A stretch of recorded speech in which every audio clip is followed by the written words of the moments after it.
In the sleepy town of Malgudi, where the Sarayu River glinted like a ribbon under the sun, life unfolded slowly, like a book with no hurry to end.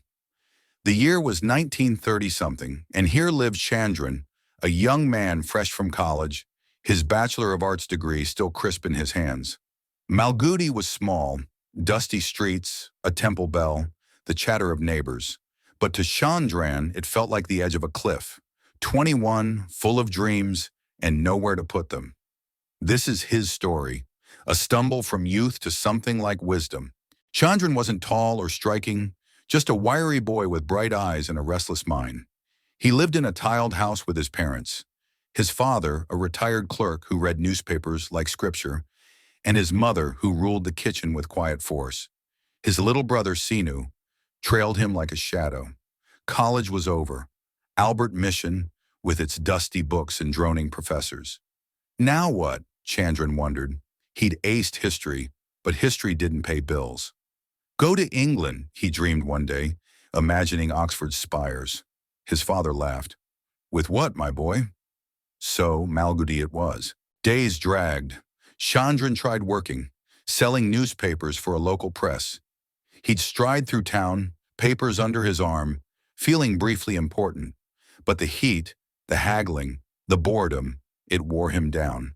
This isn't life, he'd mutter, tossing the job aside. His mother clucked her tongue. Find something steady, his father sighed. Chandran didn't listen. He wandered instead to the riverbank, where the water shimmered and the world felt bigger. That's where he saw her, Malathi, standing by the Sarayu, her braids swaying, her laugh like a bell.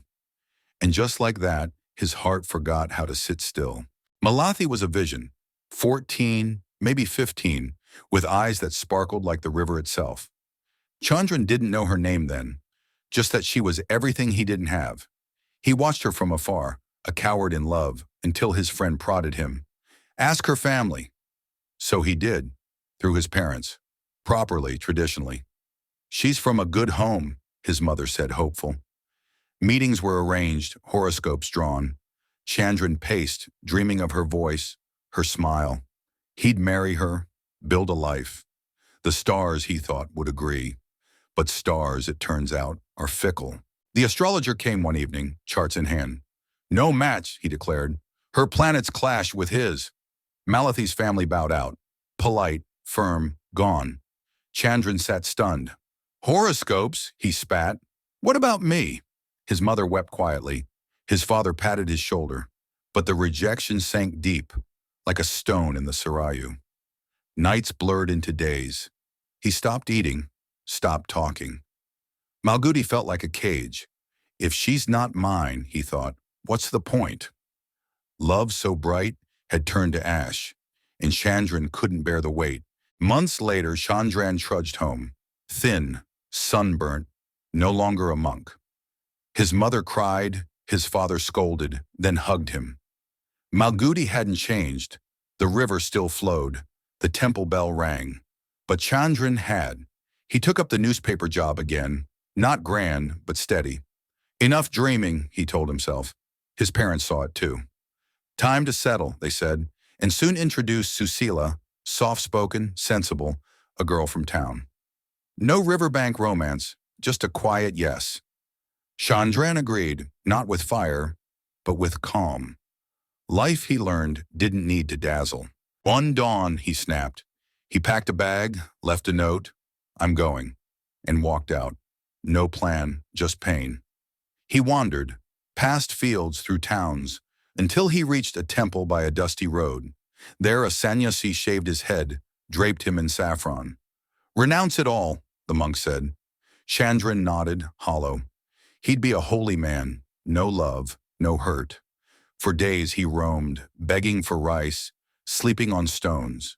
But the robes itched, the hunger gnawed. This isn't peace, he realized. It's running. Malgudi called him back, not with hope, but with truth. The wedding was simple. Flowers, chants, a crowd of ants.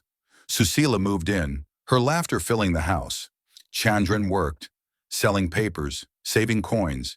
He bought a bicycle, rode it proudly. Sinu teased him. His mother smiled. Malathi faded, not gone, just a memory tucked away, like an old book.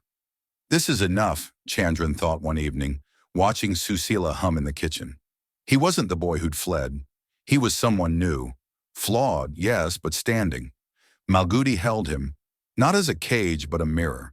The wedding was simple. Flowers, chants, a crowd of ants. Susila moved in, her laughter filling the house. Chandran worked, selling papers, saving coins. He bought a bicycle, rode it proudly. Sinu teased him. His mother smiled. Malathi faded, not gone, just a memory tucked away, like an old book. This is enough, Chandran thought one evening, watching Susila hum in the kitchen. He wasn't the boy who'd fled. He was someone new. Flawed, yes, but standing. Malgudi held him, not as a cage but a mirror. Years later, Chandran would walk by the Sarayu and pause. The river still shimmered, but it didn't pull him under. He'd think of Malathi, briefly, softly, then of Susila, waiting at home. Love had burned him once, but life had rebuilt him. He wasn't a scholar in England, nor a saint in saffron, just a man in Malgudi, with a job, a family, a story. The Bachelor of Arts had graduated, not from college but from himself.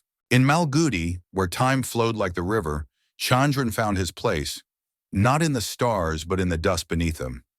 A boy became a man, not with a leap but a stumble. And maybe that's how it's meant to be. One step, one fall, one quiet rise.